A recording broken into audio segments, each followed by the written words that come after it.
Hello students, आज 2 मई 2020। बच्चों देखिए, कल मैंने आप लोगों को एक प्रमेय बताई थी सायंकालीन सत्र में। यदि समकोण त्रिभुज में समकोण वाले शीर्ष से कर्ण पर लंब डाला जाता है तो लंब रेखा के दोनों ओर बने जो त्रिभुज होते हैं वो पहले वाले त्रिभुज मूल त्रिभुज के समरूप होते हैं और परस्पर भी वो त्रिभुज समरूप होते हैं। इस प्रमेय और अभी एक प्रमेय मैं आपको आज बताऊंगा।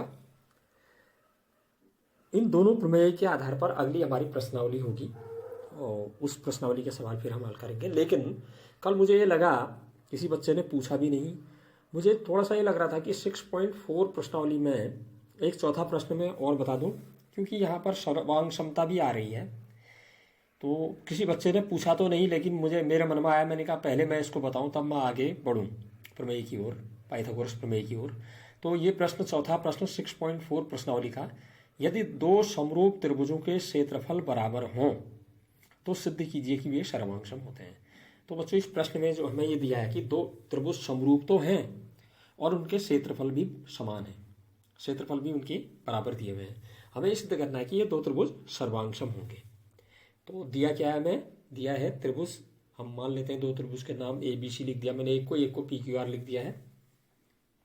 त्रिभुज ABC समरूप त्रिभुज PQR, और साथ ही हमें दे रखा है इनके क्षेत्रफल बराबर हैं, तो मैंने इसको लिख दिया है एरिया त्रिभुज ABC बराबर एरिया PQR। ये दिया हमें आ गया।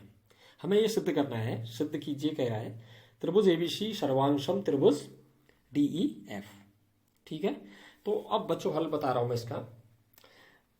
दो समरूप जब त्रिभुज होते हैं उनके क्षेत्रफलों का अनुपात, हमने प्रमेय पढ़ी है कि उनकी संगत भुजाओं के वर्गों के अनुपात के बराबर होता है। तो यहाँ पर दो त्रिभुज समरूप है ABC और PQR, तो area ABC upon area PQR बराबर होगा, इनकी संगत भुजाएं हम आधार वाली ले लेते हैं, BC इसका आधार QR, ये संगत है BC अपॉन QR का होल स्क्वायर। ठीक हो गया बच्चों।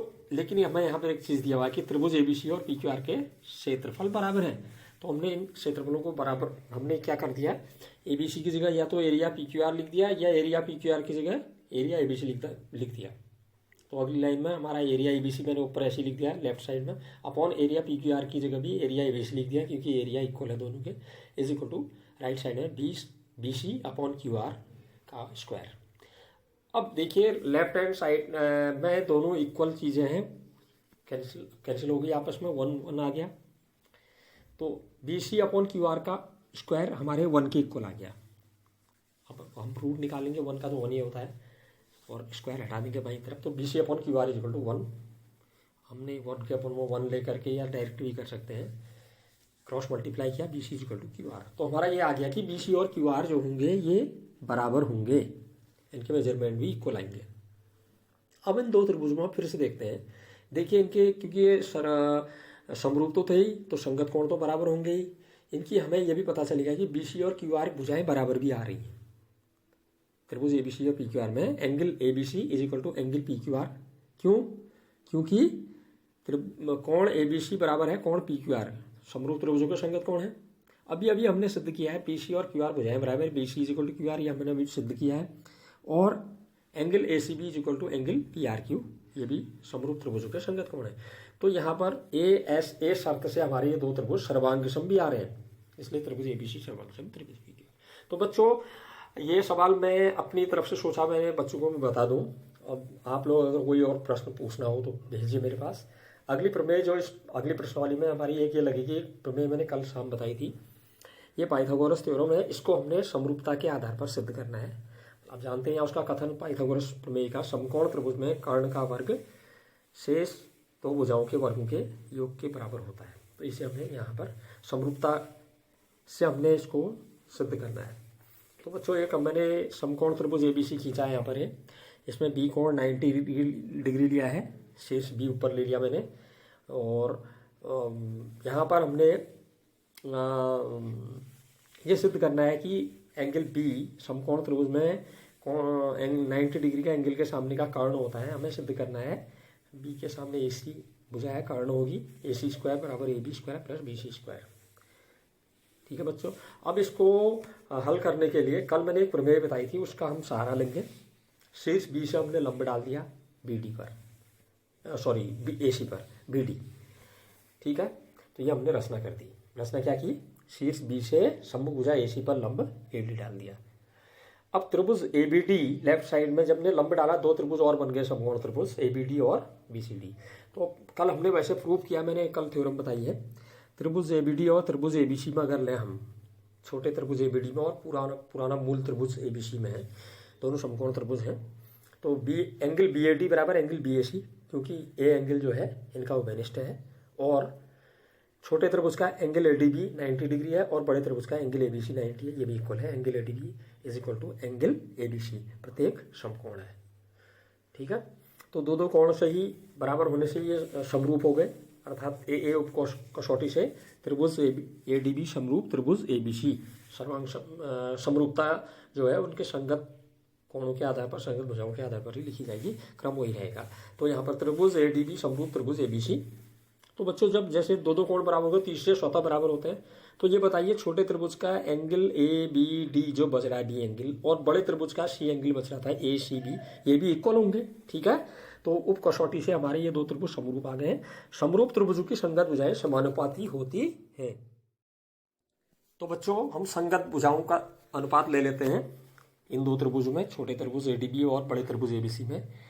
संगत भुजाओं का अनुपात बराबर होगा क्योंकि समरूप हो चुके हैं। तो यहाँ पर हमने भुजा ए बी ली जैसे छोटे त्रिभुज की, तो उसके संगत बड़े त्रिभुज में ए सी आ रही है, इज इक्वल टू छोटे त्रिभुज की ए डी भुजा ली, उसके संगत बड़े त्रिभुज में ए बी आ रही है। बच्चों हमने ए बी बाईं तरफ, छोटे त्रिभुज की बाईं तरफ ऊपर भुजा ली है, और बड़े त्रिभुज में दाईं तरफ नीचे वही भुजा ली है। इस क्यों हमें ए बी का स्क्वायर चाहिए, इसलिए ये भी ध्यान दीजिए आप। तो अब क्रॉस मल्टीप्लाई किया, A B square is equal to A C into A D, हमारी इक्वेशन फर्स्ट आ गई। इसी तरह से बच्चों छोटा त्रिभुज राइट हैंड साइड वाला सी बी डी जो समकोण त्रिभुज है, और बड़ा त्रिभुज हमारा मूल ए बी सी, इस ये भी समरूप होते हैं, आपको मालूम ही है। फिर से मैं एक बार बता रहा हूँ, एंगल बी सी डी बराबर एंगल ए सी बी, क्योंकि कोण सी उभयनिष्ठ है। एंगल बी डी सी बराबर एंगल ए बी सी, दोनों का उसका डी कोण छोटे त्रिभुज का और बड़े त्रिभुज का बी कोण समकोण है, इसलिए तो यहाँ पर भी ये तो ए कसौटी से ये दो त्रिभुज भी समरूप हो जा रहे हैं। एंगल बी डी सी समरूपता को क्रम से लिख रहा हूँ, बी डी सी मैंने अपने इच्छा से जैसे लिख दिया, उसके बाद में ए बी सी को क्रम से लिख दिया मैंने, डी के संगत ए, डी के संगत बी, सी के संगत सी। तो त्रिभुज बी डी सी समरूप त्रिभुज ए बी सी। तो बच्चों यहाँ पर तीसरा एंगल भी जो है इनका बचा हुआ, जैसे छोटे त्रिभुज का डी बी सी एंगल बच रहा है और बड़े त्रिभुज का बी ए सी एंगल बच रहा है, ये भी इक्वल होंगे क्योंकि दो दो एंगल बराबर हो चुके हैं। तो तीसरा चौथा बराबर होगा। मैं तीसरा एंगल इसलिए बता रहा हूँ कि आपको समरूपता और संगत भुजाएं और संगत कोण ये क्लियर हो जाएंगे। संगत कोण के सामने की भुजाएं, संगत कोणों के सामने की भुजाएं, जो सामने की भुजाएं होती हैं वो संगत होती हैं। तो यहाँ पर भी अब हमारे ये दोनों समरूप आ गए, तो इनकी संगत भुजाएं समानुपाती होंगी। तो बच्चों हमें बी सी का स्क्वायर चाहिए राइट हैंड साइड में, जो हमने सिद्ध करना है। तो अब क्या करेंगे आप, छोटे त्रिभुज की बी सी भुजा लेके ले लेंगे, और राइट साइड में बी सी भुजा बड़े त्रिभुज की, हम बड़े त्रिभुज की भुजाओं को नीचे ले रहे हैं, छोटे त्रिभुज की भुजाओं को ऊपर ले रहे हैं। तो राइट साइड में बड़े त्रिभुज की भुजा आ रही है, तो राइट साइड में बी सी आना चाहिए और लेफ्ट साइड में बी सी आना चाहिए। समझ लीजिए आप, उनका अनुपात लेना है, ये चीज़ आपको क्लियर हो जाएगी, तो स्टेप समझने में दिक्कत नहीं आएगी। तो छोटे त्रिभुज की बी सी के संगत बड़े त्रिभुज में ए सी है, B C upon A C is equal to, अब मैंने क्या किया है, राइट हैंड साइड में मुझे अपॉन में बी सी चाहिए, बड़े त्रिभुज की बी सी भुजा चाहिए। तो बड़े त्रिभुज की बी सी भुजा मैंने नीचे लिख दिया, तो ऊपर क्या आएगी राइट साइड में, बी सी के संगत छोटी भुजा इस त्रिभुज में डी सी। फिर हमने क्रॉस मल्टीप्लाई किया, B C square is equal to A C into D C, या D C into A C, equation number second. अब इन दोनों इक्वेशंस को हमने जोड़ दिया, समीकरण 1 और 2 को जोड़ने पर लेफ्ट हैंड साइड वाले लेफ्ट हैंड में जोड़ेंगे, राइट हैंड साइड वाले राइट हैंड में। A B square plus B C square is equal to A C into A D plus D C into A C. तो A B square plus B C square बराबर आ गया हमारा, ए सी हमने common ले लिया, common लेके ब्रैकेट में बच गया A D plus D C. फिर लेफ्ट साइड में वही रहा, A B square plus B C square is equal to A C. अब आप इस फिगर में, इस चित्र में देखिए कि A D plus D C A C के इक्वल हो रहा है, तो A C into A C. तो A B square plus B C square is equal to A C square. तो A C square is equal to आ गया हमारा, या तो उसको राइट हैंड साइड को लेफ्ट हैंड साइड में लिखते हैं, A C square is equal to A B square plus B C square. ठीक है बच्चों, तो ये प्रमेय हमारी पाइथागोरस थ्योरम हमने पहले पढ़ी हुई है, वो हमने इसको समरूपता के आधार पर सिद्ध किया है। अब प्रश्नावली 6.5 के मैं कुछ प्रश्न आपको बताऊंगा और बाकी बचे हुए जो प्रश्न हैं बहुत सरल प्रश्नावली है। इन दो ज़्यादा थ्योरम्स का यहाँ यूज होना है जो मैंने अभी बताई है कल शाम एक अभी। तो पहला प्रश्न तो बहुत सरल, मैं उसका एक खंड आपको बता रहा हूँ, बाकी आप करेंगे, मैंने केवल मैं एक बता रहा हूँ। ठीक है, तो यहाँ पर हमने क्या बताया, पहले प्रश्न में 6.5 में कुछ त्रिभुज की भुजाएं नीचे दी गई हैं, निर्धारित कीजिए कि उनमें से कौन कौन से समकोण त्रिभुज हैं। इस स्थिति में कर्ण की लंबाई भी लिखिए। अब मैंने फर्स्ट सेकंड और भी उतार दिए और फर्स्ट भी सेकंड भी पार्ट भी उतारा है यहाँ, लेकिन और भी पार्ट हैं, केवल मैं पहला आपको बता रहा हूँ, बिल्कुल मेथड वही है सेम। अब सबसे पहले आपको मालूम होना चाहिए समकोण त्रिभुज में जो कर्ण होता है वो सबसे लंबी भुजा होती है, और कर्ण जो होती है वो 90 डिग्री एंगल के सामने की भुजा होती है। ठीक है, और साथ ही हमने ये पढ़ रखा है पाइथागोरस थ्योरम, अभी मैंने प्रूफ भी कराई है कि कर्ण का वर्ग समकोण त्रिभुज में ही होता है ऐसा हमेशा। कर्ण का वर्ग शेष दो भुजाओं के वर्ग के योग के बराबर होता है। तो हम यहाँ पर फर्स्ट वाले खंड में बता रहा हूँ आपको, यहाँ पर हमें पहली भुजा दे रखी है, पहली भुजा को हम ए मान लेते हैं, दूसरी भुजा को बी, तीसरी को सी, एक डिनोट करने के लिए अच्छा हो जाता है। तो यहाँ पर पहली भुजा A is equal to 7 centimetre, दूसरी भुजा B is equal to 24 centimetre, और तीसरी भुजा सी जो सबसे बड़ी है इज इक्वल टू 25 सेमी। तो सबसे बड़ी भुजा यहाँ पर हम देख रहे हैं 25 है, तो सबसे बड़ी भुजा का स्क्वायर निकाल लेते हैं पहले। सी है वो, सी का स्क्वायर 25 का स्क्वायर 625 आ गया। अब बाकी जो दो भुजाएं हैं उनका वर्गों का योग निकाल ले रहे हैं। बाकी दो भुजाएं ए और बी हैं, तो ए स्क्वायर प्लस बी स्क्वायर हमने निकाला, ए का स्क्वायर 7 का स्क्वायर प्लस 24 का स्क्वायर, यह आ गया 49 प्लस 576। इनको ऐड किया तो ये भी इनका ऐड करके 625 भी आ जा रहा है। तो यहाँ पर हम ये देख रहे हैं कि सबसे बड़ी भुजा का स्क्वायर जो है बाकी दो भुजाओं के वर्गों के योग के बराबर ही है, अर्थात सी स्क्वायर बराबर ए स्क्वायर प्लस बी स्क्वायर। ऐसा कब होता है, जब त्रिभुज समकोण त्रिभुज होता है। अतः ये तीनों भुजाएं जो हमें दी हैं वो समकोण त्रिभुज की भुजाएं हैं। और मैंने ये बताया था जो सबसे बड़ी भुजा होती है वही कर्ण होती है। तो यहाँ पर सबसे बड़ी भुजा 25 सेमी है, तो इस समकोण त्रिभुज का कर्ण की लंबाई 25 सेमी होगी। अब बच्चों मैं यहाँ पर आपको एक तीसरा प्रश्न बता रहा हूँ। तीसरे प्रश्न में भी यहाँ फर्स्ट सेकंड थर्ड 3 खंड दिए, मैं एक खंड आपको बता रहा हूँ। बिल्कुल सेम प्रोसेस है, सेम चीज़ें हैं जो हमने अभी थ्योरम बताई, मैंने कल थ्योरम बताई थी और जो अभी बताई उससे रिलेटेड है। ज़्यादातर अभी कल वाली थ्योरम से रिलेटेड आ रहे हैं। दी गई आकृति में ए बी डी एक समकोण त्रिभुज है, चित्र में दिया हुआ है, जिसका कोण ए समकोण है, ए वाला एंगल 90 डिग्री है तथा ए सी लंब है बी डी पर, और ए से शीर्ष ए से ए के सामने की भुजा बी डी पर लंबे ए सी दिया हुआ है। तो दर्शाइए, कह रहा है A B square equal to B C into B D, second में A C square equal to B C into D C, third में A D square equal to B D into C D. बिल्कुल same method है, मैं एक खंड आपको बता रहा हूँ। यहाँ पर देखिए पहले हमें जो दिया है आप लिख लेंगे, दिया है सिद्ध करना है वो तो आप और सवाल में लिखते जा रहे हैं। तो क्या क्या चीज़ दे रखी है हमें, समकोण त्रिभुज एबीडी में कोण बीएडी समकोण है, ए माने पूरा नाम लिख दिया हमने इसका, कोण बीएडी समकोण है, और शीर्ष ए से सम्मुख भुजा बीडी पर लंब एसी खींचा गया है, एसी लंब है बीडी पर। अब यहाँ पर बच्चों वही बात आ गई कल जो मैंने थ्योरम बताई थी, छोटा वाला त्रिभुज, दो त्रिभुज बन रहे हैं यहाँ पर, हमने जैसे ही एसी लंब खींचा तो उस समकोण त्रिभुज में दो समकोण त्रिभुज और बन गए, ए सी बी और दूसरा बनना है ए सी डी। तो बच्चों सबसे पहले यहाँ पर मैं जो ए सी बी बन रहा है छोटा वाला समकोण त्रिभुज और जो बड़ा वाला है ए बी डी, इनको समरूप कर रहा हूँ। यहाँ पर वही वनिष्ठ कोण इन दोनों में बी आ रहा है पहले, तो कोण ए बी सी बराबर कोण ए बी डी, बड़े त्रिभुज में एबीसी कहेंगे, छोटे त्रिभुज में छोटे त्रिभुज में एबीसी कहेंगे, बड़े त्रिभुज उसका नाम एबीडी कह देंगे। तो angle ABC is equal to angle ABD क्योंकि कोण बी वनिष्ठ है, और कोण एसीबी बराबर कोण बीएडी क्योंकि प्रत्येक 90 अंश है। तो इसलिए समरूप हो गए दो त्रिभुज, ठीक हो गया, त्रिभुज एबीसी समरूप त्रिभुज डीबीए, ये ध्यान देना संगतता का।